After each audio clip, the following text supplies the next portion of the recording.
and welcome back to your go-to stop for your quick and compiled headlines on the ongoing SARS protest in Nigeria.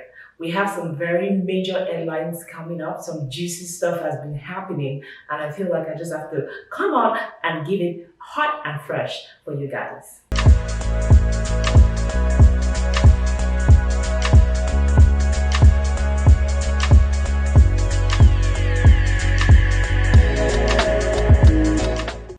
If this is your first time on this channel, please make sure you click the subscribe button. If you like this video, be sure to give me a thumbs up, and also please drop me a comment on what you think about this video. For our major and first headline today, thugs have been attacking protesters in Nigeria across various locations. In Lagos, they have been attacking them in Ikeja, they've been attacking them in Lekki, in Osogbo, in Edo. In Edo, it has even been confirmed that one person has died and there are several people injured.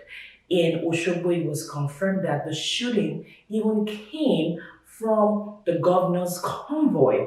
And people are not having it. That is something that is making people so angry right now, that why should shooting protesters come from the governor's convoy?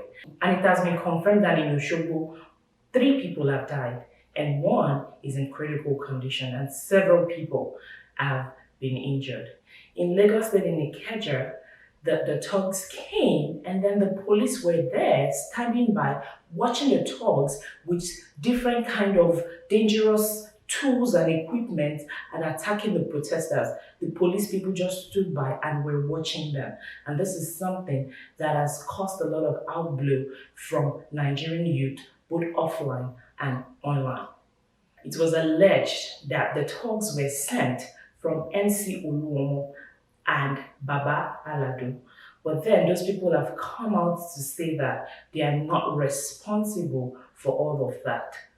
But however, MC Oluomo donated some foodstuffs and water to the protesters, and it was rejected after this attack. Various governors from different states, all of these states that were attacked, have come out to say that they have no hand in it, that they believe in the youth exercising their free and fundamental human rights, and nobody should be stopping them. So they have come out to deny all of the allegations that maybe these thugs were sent from the government. And they have encouraged that the youth should be allowed to do their peaceful protest on the streets. In response to these attacks from thugs, what the youths have done is send ambulances to those scenes where the attacks happened. So immediately ambulances were arrived on the scene to help those who were injured and to help all of the protesters that need medical help. Also, the youths have employed the services of private security guards to go to the scenes of where the protests are happening in various locations across the country and protect the protesters from any sort of outrage that might happen.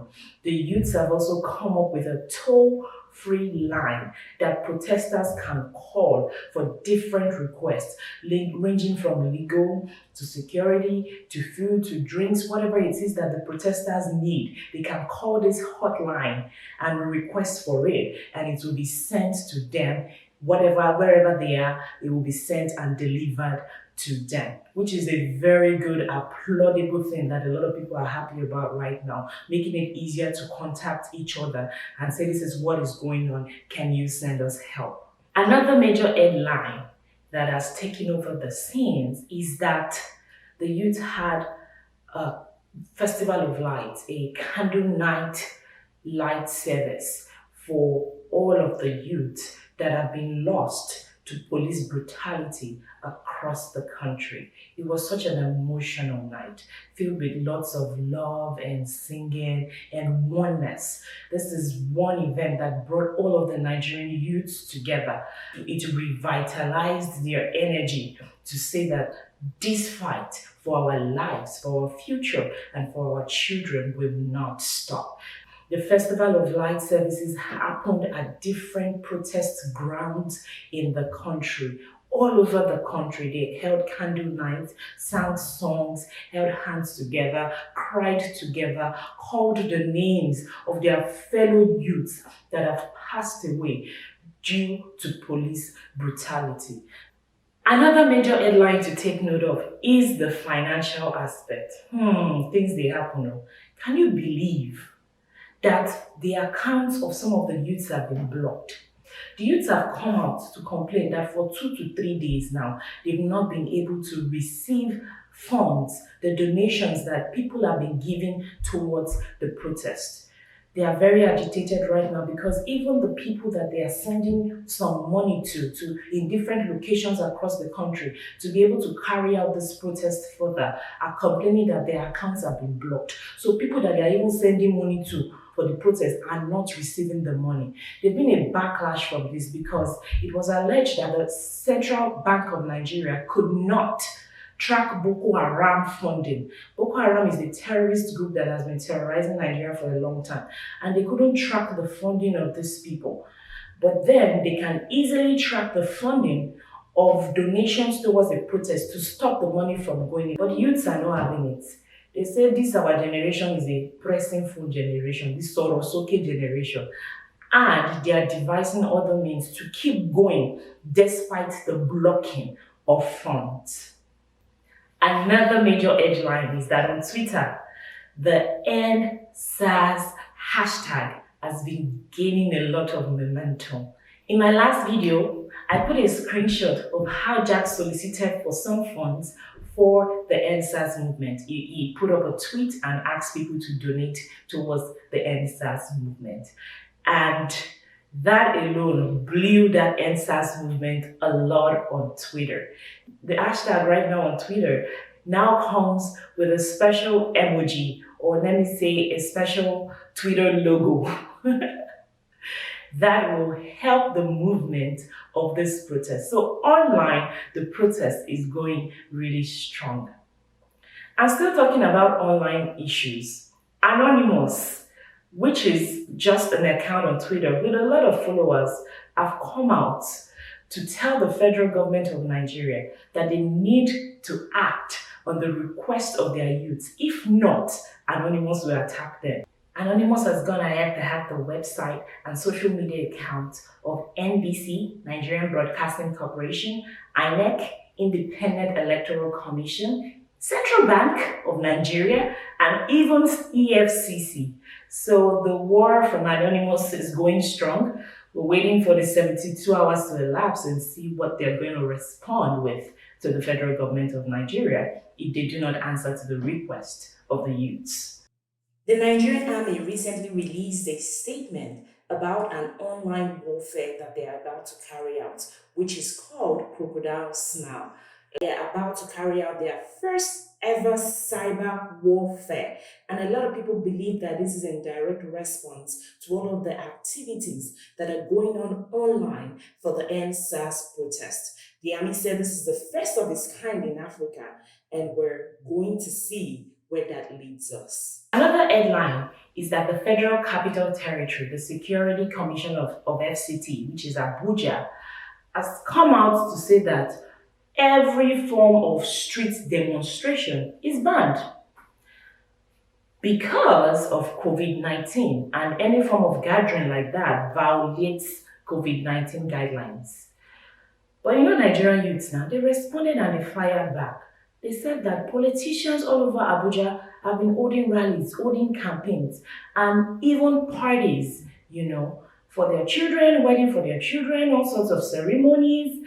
And then the Security Council did not come out then to say that, oh, this is wrong, you can't gather people. But now that the youths are coming out and they want to speak for themselves and speak for their right, you're telling them not to talk? No, they weren't having it. You know what Abuja people did?